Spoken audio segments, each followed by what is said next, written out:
is really to help us to elevate to a higher level.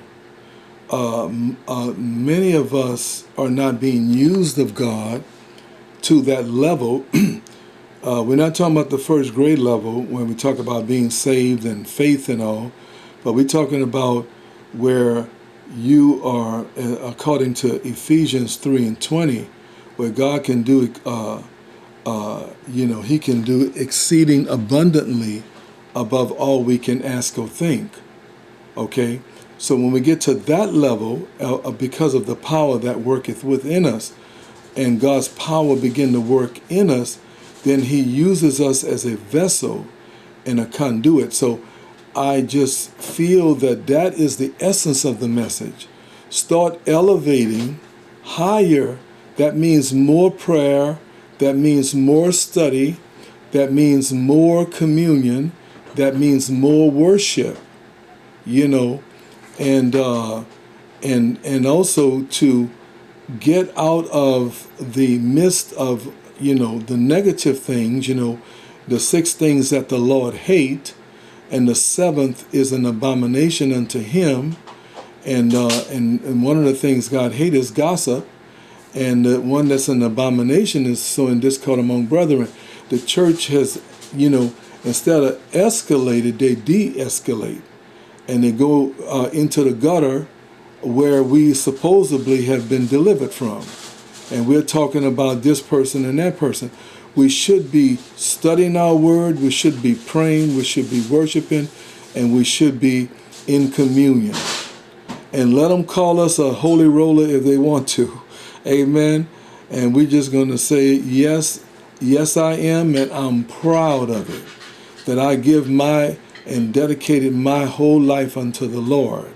So that is where God wants us to be, and not to settle for anything less. Press toward the mark, that we might obtain the prize of the high call of Jesus Christ for our lives. Amen. Back over to you, Dr. Paul.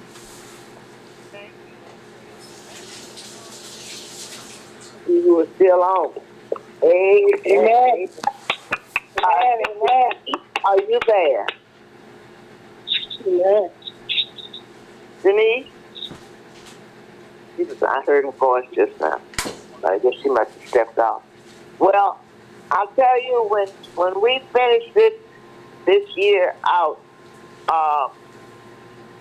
long before we get to, say, next December, whatever you want to say, but on my calendar, the Lord told me to write down, to stop it at June, that he had the group was going to be teaching through that. And I don't know what He's going to do from June on. I really don't know. But just stick with us, and the Lord will send us something to add on to, like most of you go to other lines, you go to churches or wherever you're going. But we believe that God, during this season, and He told me, I think He said, I think it was last year, He said 7 more years. In fact, before, I think that was 28. I don't know, but the last part of these 20s, like we're in now 22. And by the time we get to 28, we're going to see more clearly as to what He's already told us. So we need to get ready and pray for those